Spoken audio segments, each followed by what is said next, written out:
Ustinov, Ustinov. Replacing Chisora cause Chisora broke him on. But Ustinov has real slow hands.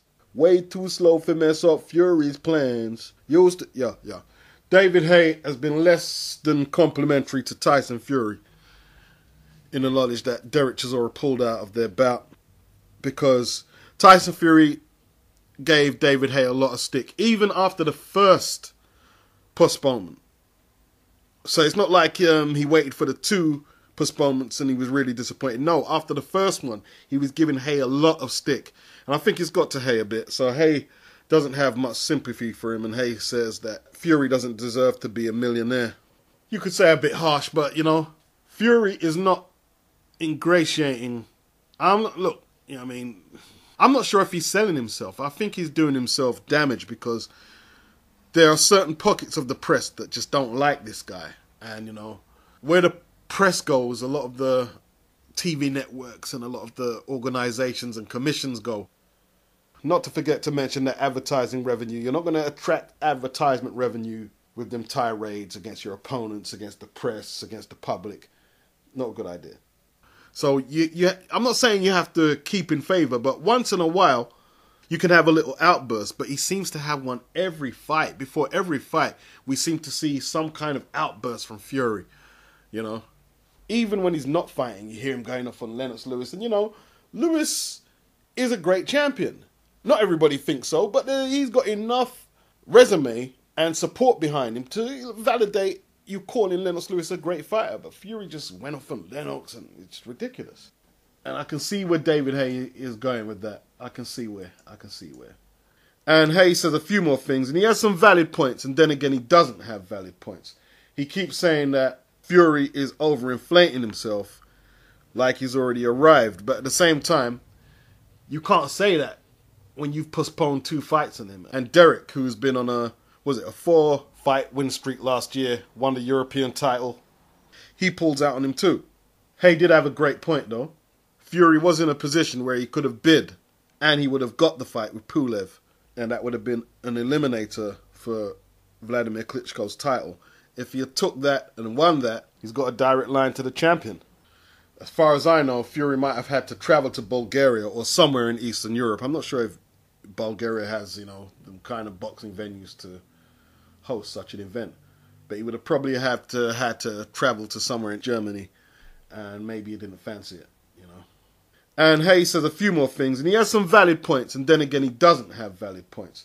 He keeps saying that Fury is overinflating himself like he's already arrived. But at the same time, you can't say that when you've postponed 2 fights on him. And Derek, who's been on a 4-fight win streak last year, European Championship, he pulls out on him too.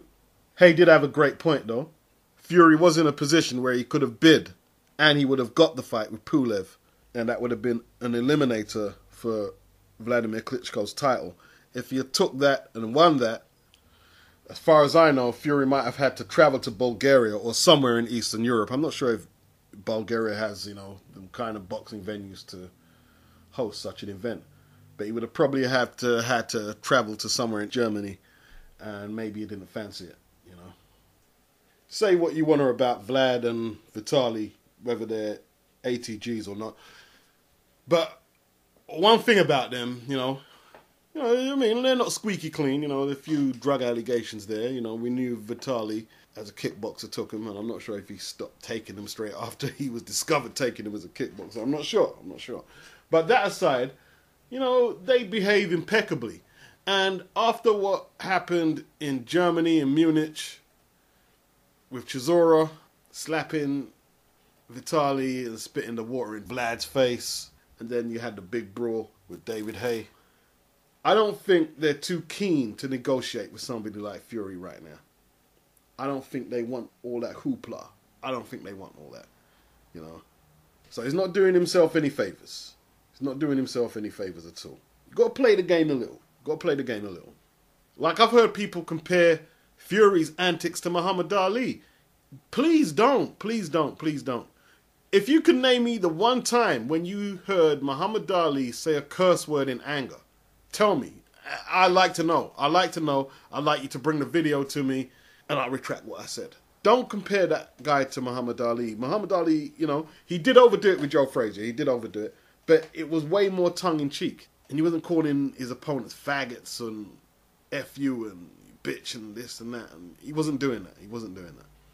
Tony Thompson nominated his services. Looks like that was declined. I would have probably preferred to have seen that than the Ustinov fight.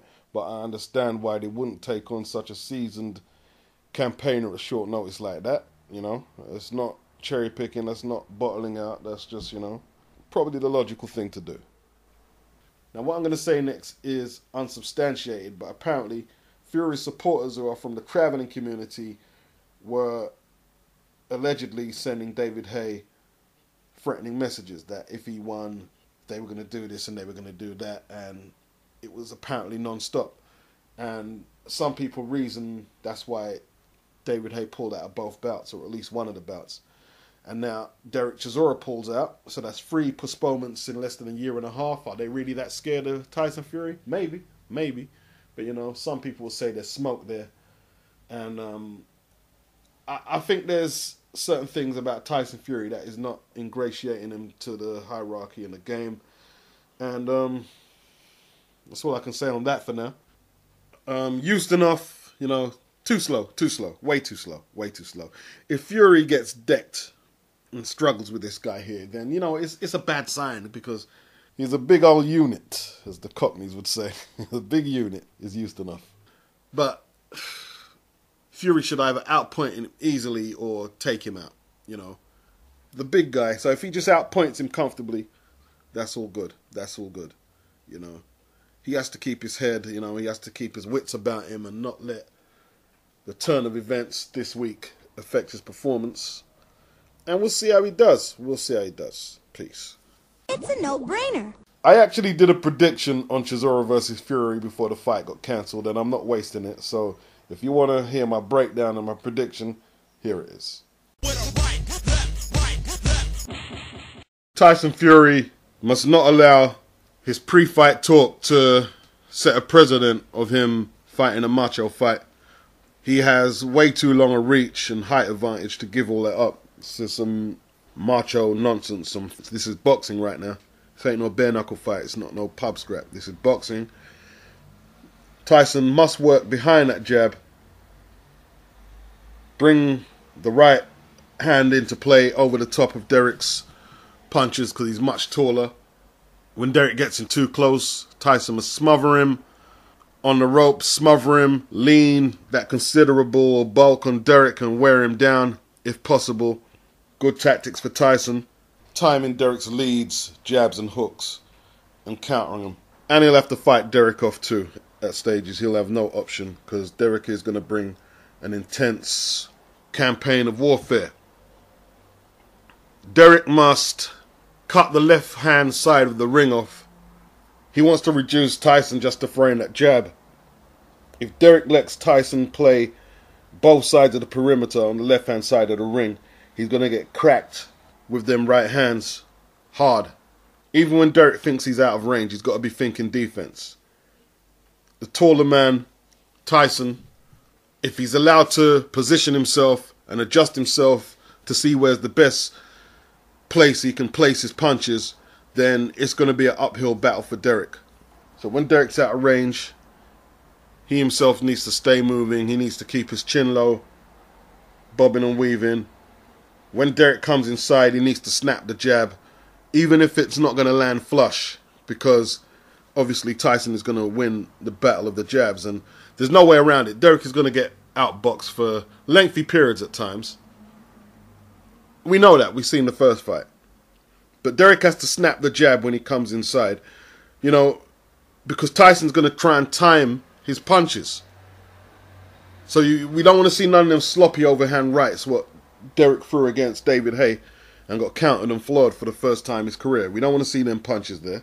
Derek has to make Tyson know that there'll be a penalty if he just thinks he can throw long punches at him at range and be safe.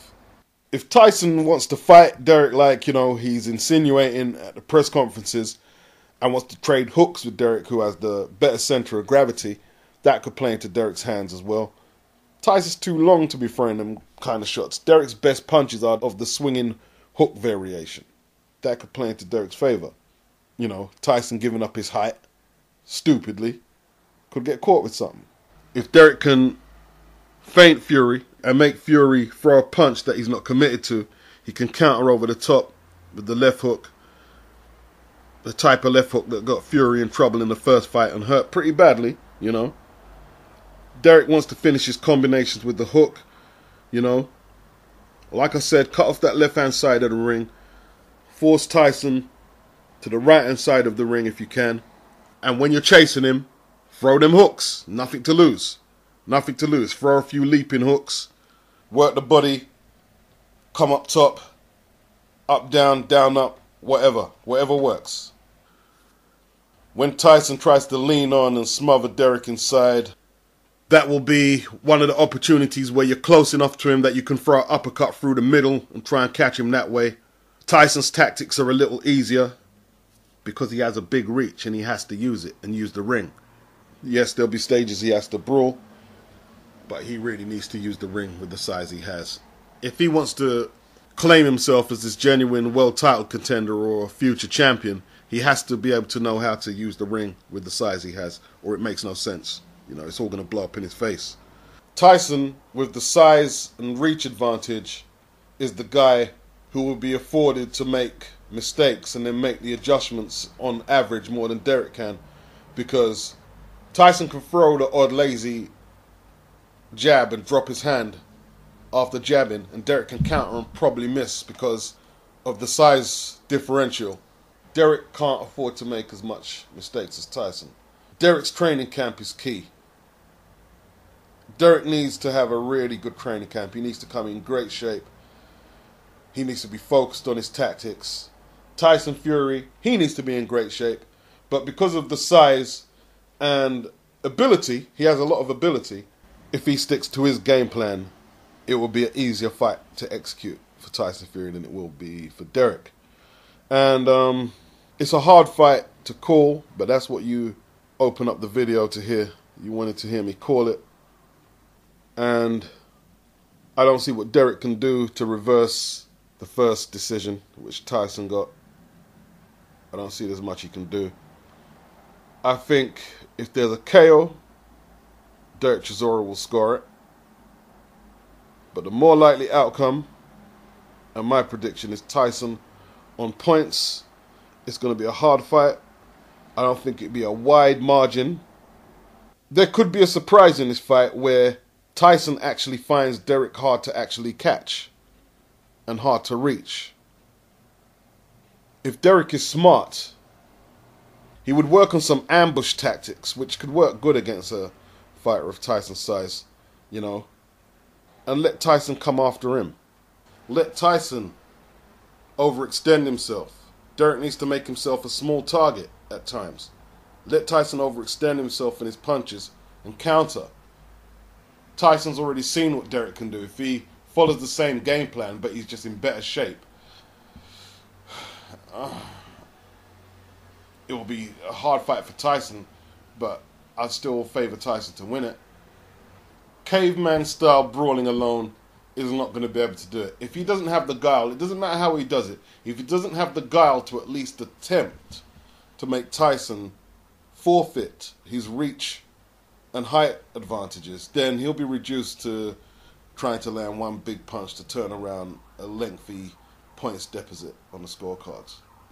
Switch it up a little. If he just plods forward and Tyson gets his tactics right, Tyson will run out of points victor. So let's see if Derek can variate his tactics a little, and it will be a very interesting fight. But I'm looking forward to this one, and my prediction is Tyson by a razor-thin points victory. Peace.